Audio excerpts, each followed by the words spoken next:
E aí, tudo bem? Já imaginou como a sua vida seria muito mais leve se você evitasse certas situações desnecessárias? Veja bem, situações desnecessárias que te geram angústia, sofrimento e frustração? Pois é, isso é possível e é algo bem simples de fazer e eu vou te explicar. Normalmente, as pessoas elas querem ter o controle da situação. E esse é um dos pontos que gera o nosso sofrimento. Porque a gente não controla tudo. Por mais que a gente queira, isso não é possível. Essa necessidade, né, de manter o controle da situação vem para atender uma necessidade de segurança, de estar seguro, de estar protegido, de evitar se expor ao novo, ao incerto, enfim, o medo do julgamento. E isso muitas vezes nos atrapalha. Então, em que situações do dia a dia a gente manifesta essa necessidade de ter o controle sobre as coisas? Quando a gente quer ditar regras na vida dos outros. É complicado. Normalmente, as pessoas, elas são diferentes da gente. No modo de ser, no modo de pensar, em matéria de valores, princípios. E muitas vezes elas vão fazer escolhas diferentes da que a gente na mesma situação faria. Então, na tentativa de querer ajudar, muitas vezes, algumas pessoas acabam interferindo na vida do outro, ajudando pessoas que não querem ser ajudadas, ou simplesmente achando que sabemos que somos o dono da verdade ou a dona da verdade e que a gente sabe o que é melhor para o outro, o que não é verdade. As pessoas elas têm processos diferentes e cada pessoa ela vai passar por determinadas situações ou não. Isso vai depender das escolhas que ela vai fazer, do que ela vai aprender ou não com os erros. E às vezes a gente, na tentativa de ajudar e querer acelerar o processo do outro, a gente acaba interferindo. E quando o outro não age da forma como a gente gostaria, da forma como a gente espera, a gente acaba se frustrando. Já tentou ajudar alguém que não queria ser ajudado? Pode ser uma pessoa próxima, um familiar, um amigo, alguém que você gosta muito e que com a melhor das intenções você tentou ajudar de alguma forma e que não deu certo. A pessoa acabou ficando chateada com você, enfim, não saiu da forma como você gostaria. O que acontece? Vai ter pessoas à nossa volta que vai chegar pra gente e vai reclamar, vai botar defeito, vai julgar, vai falar mal do outro, vai falar que a vida tá ruim e você, na melhor das intenções, vai querer ajudar essa pessoa. Veja bem, será que essa pessoa ela quer ser ajudada ou ela só quer reclamar da vida ruim que ela tem? Isso é possível? O que precisa é um olhar mais crítico sobre isso, entende? Porque se a pessoa tá com a vida ruim, ela só quer reclamar, desabafar com você e não quer fazer nada, e você pega aquele problema para você, sente aquela dor da pessoa, tenta ajudar ao máximo, mas a pessoa não se move, não mexe, não faz nada, é porque não tá doendo o suficiente, ela não tá a fim de mudar a situação. Por enquanto ela tá confortável e tá tudo bem. A gente não pode ajudar alguém que não quer ser ajudado, sabe? Ah, mas Carol, como é que eu percebo isso? É simples.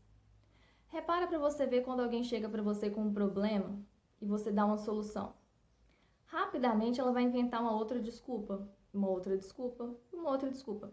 Para cada solução que você dá para um problema dessa pessoa, ela cria um outro problema. Ela não está interessada em sair daquele ciclo vicioso. Ela só quer reclamar. Complicado, né? Outra questão importante são as nossas expectativas em relação ao outro. Criar expectativa é bom ou é ruim? O que você acha? Olha, expectativa vem de esperar que algo aconteça.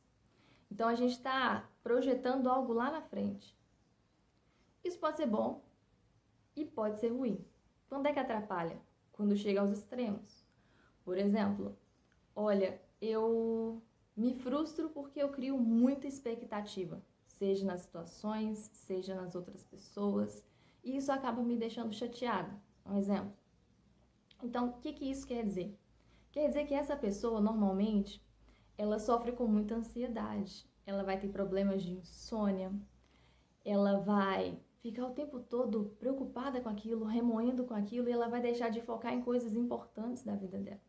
Ela vai passar a fantasiar, a criar cenas e imagens de coisas maravilhosas que vão acontecer e que podem não acontecer. Então, o tombo vai ser proporcional ao excesso de expectativas que essa pessoa criou. E isso vai atrapalhar justamente também a questão dela ter empatia. Por quê? Não adianta a gente querer colocar expectativa no outro, porque nem sempre ele vai dar conta de atender aquilo que a gente espera. E também porque não é obrigado, tá? Então, o que acontece? Então, se você criou um excesso de expectativas, olha, vai dar tudo certo sempre, o mundo tá muito colorido. É como se você vivesse no País das Maravilhas. É tudo lindo, é tudo ótimo, é tudo maravilhoso. E se aquela coisa que você tá querendo não saiu da forma como você queria, você vai se frustrar. Ou, se o resultado foi positivo, você vai se frustrar. Por quê?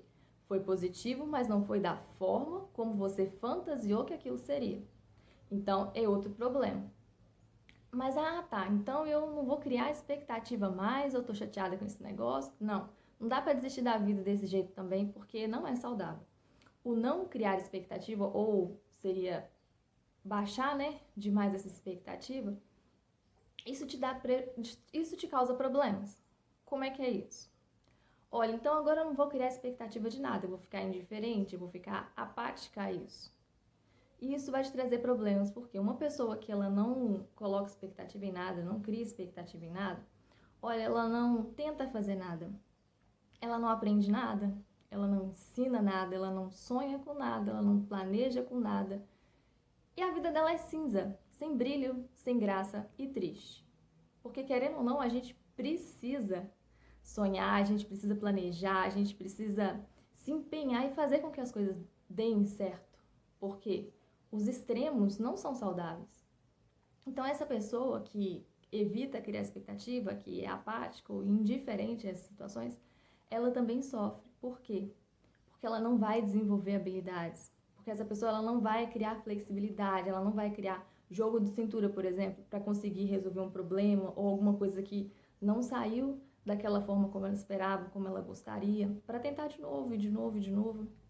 Afinal de contas, se a gente desistir sempre na primeira tentativa, a gente não consegue nada, né? Mas aí o que é ideal? Não existe um remédio, uma ferramenta, um meio de não criar expectativas. E eu acredito que se existisse também não seria saudável. Por quê? O que eu considero negativo na expectativa? São os extremos, que é você fantasiar demais, ou não tentar nada, não fazer nada e simplesmente desistir das coisas, jogar a toalha. O ponto que eu acho que é ruim na expectativa é você simplesmente esperar e não fazer nada. Então, diante disso, o que é possível? Gerenciar as suas expectativas. Como é que você faz isso? Estando mais consciente, focando no presente, verificando se você está criando ou não expectativas, para começar. Olha, isso aí que você está imaginando, que você está esperando, é plausível? Condiz com a realidade? É coerente? Por quê? De repente você está alucinando um negócio nada a ver. Sabe que isso vai te frustrar depois. Então, tentar ser um pouco mais realista possível, porque diante de alguma coisa que a gente quer muito, ou vai dar certo ou vai dar errado. Ponto. Entendeu? Então, olha, se você está torcendo para que dê certo, ótimo, faça a sua parte para que dê certo. Se você está fazendo alguma coisa, mas está torcendo para dar errado, será que realmente você quer fazer isso? Será que isso está alinhado com aquilo que você deseja, com quem você é, com aquilo que você busca? Ou você está precisando, sei lá, desenvolver alguma habilidade, mudar a escolha, mudar o caminho, enfim. Outro ponto importante, não colocar expectativa no outro. O que a gente controla? A gente controla o que a gente pensa, o que a gente sente, as escolhas que a gente faz, a forma como a gente age, como as situações à nossa volta nos afetam. O outro, a gente não controla. Então, o que é interessante? É entender que as pessoas são diferentes, respeitar a individualidade de cada um. E diálogo, gente. Nós estamos no século XXI e as pessoas parecem que têm medo de conversar. Sabe? Se você espera alguma coisa de outra pessoa, chega pra pessoa, senta e conversa. Não fica alucinando coisas, fantasiando coisas, criando histórias. Senta e conversa, explica, pergunta, questiona, olha, isso faz sentido ou não faz? Sabe por quê? Porque quando você fica fantasiando, criando historinhas, você está gerando ansiedade, frustração, você está criando sofrimento e está fantasiando coisas que podem não acontecer, né? Seja positivo ou negativo, você vai deixar de fazer alguma coisa porque acha que aquilo ali não vai dar certo. Você às vezes perde uma oportunidade maravilhosa. Outro ponto importante é entender a sua parte no processo. Normalmente, diante de alguma situação, diante de um problema, a gente tem infinitas possibilidades. Mas às vezes, por a gente estar tão centrado naquilo, a gente não enxerga. Às vezes a gente está com uma visão limitada, enfim. Mas a gente sempre tem pelo menos duas possibilidades. E eu vou te falar um pouquinho, normalmente, como eu olho para essas situações. A primeira é a de mudança. Se alguma coisa ruim acontece, eu analiso se eu posso mudar aquilo. Se eu posso mudar aquilo. Não é acontecer uma situação ruim e eu quero que o outro faça alguma coisa para mudar aquilo. Veja bem. Então, essa situação é possível tomar uma ação que vai torná-la positiva, que vai gerar uma mudança bacana? Ah, não tem jeito. Beleza. Então, se você não pode mudar, você aceita. Olha, realmente não posso fazer nada, então eu me conformo com aquilo e vou buscar alternativas para eu tentar sanar esse problema de uma outra forma. Agora, quando é que surge o sofrimento? É quando a pessoa tem nas mãos dela uma situação de mudança, ou seja, ela sabe que ela pode fazer alguma coisa, ela fazer alguma coisa, não o outro, para mudar aquilo, e ela não faz.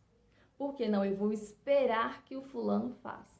Porque eu quero que o fulano faça. Ou porque o problema é dele e ele que se vire. Sendo que você está no meio e você quer que aquele resultado seja positivo. Então, quando eu delego uma responsabilidade minha para uma outra pessoa, ou seja, eu estou depositando que a pessoa faça alguma coisa que eu nem sei se ela quer ou se ela vai fazer, e eu tenho condições de fazer aquilo, isso me gera sofrimento. Entende? Outra questão que gera sofrimento é quando a pessoa tem consciência de que ela não pode fazer nada, ela realmente não depende dela, depende de uma outra pessoa. E quando você não pode mudar, eu não falei que você aceita, você entende que aquela situação não cabe a você. E ela também não quer aceitar, então ela resiste. Então, quando a gente resiste a coisas que a gente não controla, a gente sofre. É aquela história da pessoa que você está tentando ajudar e não quer mudar. Olha, fulano, faz isso. E o fulano reclama e não faz. Você absorve aquele problema e, poxa vida, eu fiz de tudo, eu falei, eu tentei, eu vou fazer, eu vou tentar salvar a pessoa. E a pessoa não quer. E aí você sofre. Por quê? Porque essa mudança, essa atitude, ela não depende de você, depende do outro. E o outro não quer mudar, não quer tomar uma atitude. E ao invés de você aceitar essa situação e seguir com a sua vida, ter outras prioridades, enfim, você sofre. Por quê? Porque você quer obrigar o coleguinha a ter uma ação, a ter uma atitude que muitas vezes a pessoa não quer, não se deu conta, não está preparada, enfim, ainda não está no momento dela. Então essas coisas elas vão nos gerar muito sofrimento e muita frustração. Bom, então é isso. Então, diante dessas questões do nosso dia a dia que nos geram sofrimento e angústia, o que é importante? É eu tomar minha responsabilidade no processo. O que eu posso fazer? Né? Se eu posso ter uma ação em relação a isso, ou se eu tenho que aceitar, porque não depende de mim, entende? Para mim não tá gerando esse sofrimento. Não depositar a expectativa no outro, compreender que ele é diferente e que eu posso sentar para conversar, porque afinal de contas o diálogo é isso, né? Se eu espero algo de uma outra pessoa, eu sento, converso e aí o que eu vou saber? Se eu tenho informação suficiente para, olha, acho que aquilo ali tem probabilidade de acontecer e dar certo, ou olha, isso aqui não vai dar certo, tá vendo? Olha o tamanho do sofrimento, da expectativa, da frustração que você evitou.